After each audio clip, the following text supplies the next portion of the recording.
I can't even imagine what the suicide and homicide and just the rates of depression, and accidental deaths due to overdose are going to look like in the future. It's going to reach epidemic proportions. It's already, the statistics are already alarming, and yet nobody's sounding any alarm bells. Digital dementia. This is a real medical term right now. This is the idea that we're outsourcing our brains to our smart devices. We're so reliant on our smartphones that our smartphones are making us stupid. Does that make sense? I mean, it's convenient. I don't want to memorize 500 phone numbers, right? Nobody wants to do that. But we've lost the ability to memorize one. Like if I give you a 7-digit number now, how difficult? Would it be you find that kind of difficult to memorize, like a phone number that you used to do years ago? Yes or yes? Because if I take my arm, I put it into a sling for 6 months, does it stay the same? Would it even grow stronger? It would what? It would atrophy and grow weaker. Same thing with your mental muscles. If you're relying on your phone to keep your schedules, your to-dos, do simple. I went out to dinner with 10 people recently. There was 10 of us. And 3 people at the end pulled out their phones to divide the bill by 10.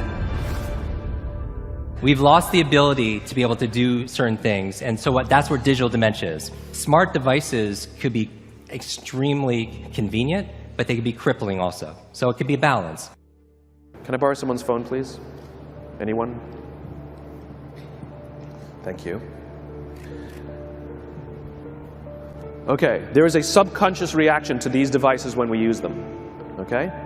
What if I were to hold my phone while I'm talking to you? I'm not checking it, it's not buzzing, it's not beeping. I'm nothing. I'm just holding it. Do you feel at this moment that you are the most important thing to me right now? No, you do not. Because there is a subconscious reaction we have to the device. When it is out, it makes the people around us feel that they are less important. So when we're walking down the halls in our offices and somebody says, hey boss, can I ask you a question? You go, sure, what's on your mind? We've just told them they're not that important. Or we can go, sure, what's on your mind? And if you don't have a pocket, find a shelf, put it on the shelf, come back and say, sure, what's on your mind? When we show up to a meeting, or a lunch, or a dinner, with our colleagues, our clients, or our friends, or our families, and we put the phone on the table, we have announced to everyone in the room that they are not that important to us. And by the way, putting the phone upside down is not more polite. My favorite one is in the meeting or at a lunch with someone that the phone will ring and the caller ID will pop up and they will go, I'm not going to get it. Oh, so magnanimous. Oh, I'm lucky to eat with you today. Or they could just put the damn thing away. You can tell how addicted we are. When somebody pulls out their phone when you're with them, how uncomfortable does that make us feel? You're walking down the street with someone, they pull their phone out. We feel stupid, so what do? We pull our phones out. We're so addicted. Somebody goes to the bathroom when we're at dinner, and what do we have to sit there by ourselves? God forbid we should look around the room for 5 minutes. We pull our phones out. Meetings, awful. What do we do when a meeting happens, right? Everybody's sitting waiting for the meeting to start. Bob's running a few minutes late. Bob's here? Okay, start the meeting. Do you know when relationships are built? All that in between time. Thank you very much.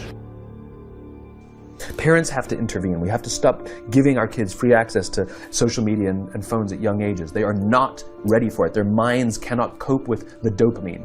Balance is fine.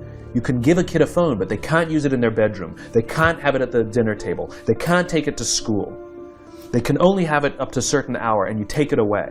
They're children. You can take the phone away. We've got to intervene as parents. But as companies, we now have to deal with the influx of kids that are coming into our companies with addiction. Watch, I see it all the time. Walk through any office. You'll see the older employees have their phones on the sides of their computers as they're working. You'll see the youngest employees have their phones face up in front of their keyboards between their arms as they're working. And this is how they work.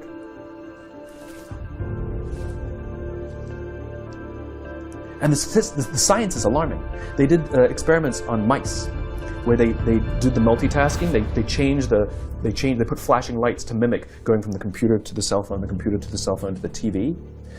The mice that were exposed to the changing lights, it took them 3 times longer to solve a maze than the mice that weren't. And the damage, was permanent. It didn't improve when they stopped the light.